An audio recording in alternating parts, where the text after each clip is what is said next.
રાજ્ય સરકાર ગામડાઓની અંદર માર્ગ પાછળ કરોડો રૂપિયા ખર્ચે છે, પરંતુ આમ છતાં 1 થી 2 વર્ષની અંદર માર્ગની જે દુર્દશા બનતી હોય તેના તમને દ્રશ્યો બતાવવા માંગીશ। અહીં જે વર્તેજ ગામથી જે રેલવે સ્ટેશન તરફ કમળેજ ગામનો જે માર્ગ આવેલો છે કે જ્યાં 1 કિલોમીટરના માર્ગ ઉપર ઠેર ઠેર જગ્યાએ ખાડા પડી ચૂક્યા છે। આ રોડ ઉપરથી નીકળવું પણ અસંભવ છે, કારણ કે જ્યારે પણ આ જે માર્ગ ઉપરથી પસાર થતા હોય છે ત્યારે વાહન ચાલકોનો અકસ્માત થતા હોય છે, અથવા તો આ જે માર્ગ ઉપર વરસાદના કારણે જે ખાડા ભરાઈ ચૂક્યા છે તેના કારણે ખૂબ મુશ્કેલી વેઠવી પડે છે। આ પરિસ્થિતિ છેલ્લા 1 વર્ષથી કમળેજ ગામની બની છે। જો કે આ ગામની વાત કરવામાં આવે તો 5000ની વસ્તી છે, પરંતુ જે પ્રમાણે આજે 1 કિલોમીટરનો માર્ગ આવેલો છે કે ત્યાં 1 ફૂટ સુધીના મોટા ખાડા પડી ચૂક્યા છે। ગામ દ્વારા અનેક વખત આ બાબતે રજૂઆત પણ કરવામાં આવી છે। આ દ્રશ્યોની અંદર જે ગામના વ્યક્તિ છે તે તમને બતાવવાનો પ્રયાસ કરી રહ્યા છે કે જે પ્રમાણે આ જે ખાડા છે તેમની ઊંડાઈ કેટલી છે।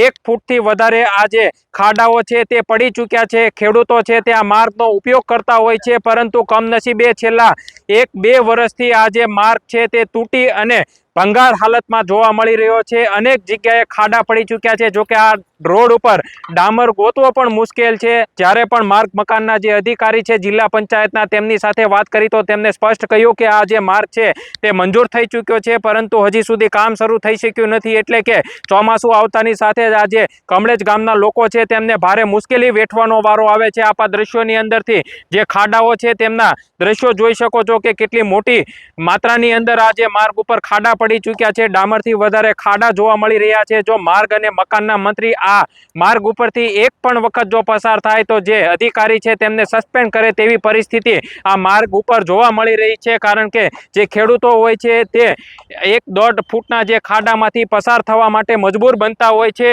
આ જે મુખ્ય માર્ગ છે ગામ લોકોનો, ત્યાંથી આ જે માર્ગનો ઉપયોગ કરતા હોય છે, પરંતુ કમનસીબે જે પ્રમાણે ગામડાઓની અંદર માર્ગની પરિસ્થિતિ બની છે તે ખૂબ જ દયનીય બની છે અને ચોમાસા દરમિયાન આ જે પરિસ્થિતિ છે તેમાં વધારો થાય છે। મારે આ બેનને લઈને જવું હોય તો બહુ તકલીફ પડે છે। રોડ બહુ ખરાબ છે। કયો રોડ છે? આ કમળેજ વાળો, વર્તેજ થી કમળેજ વાળો કેવો ખરાબ છે? બહુ છે। અમારે એનસી ને કે સગરવાન કોઈ લઈને જવાનું હોય ને તો અમારે બહુ બીતા જવાનું છે।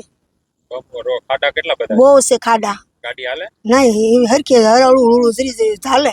એમાં અમારે બેન ને દુખાવો હોય તો અમારે બહુ ઓલું થાય છે, રિપેરિંગ થવો જોઈએ। હા, બહુ તકલીફ।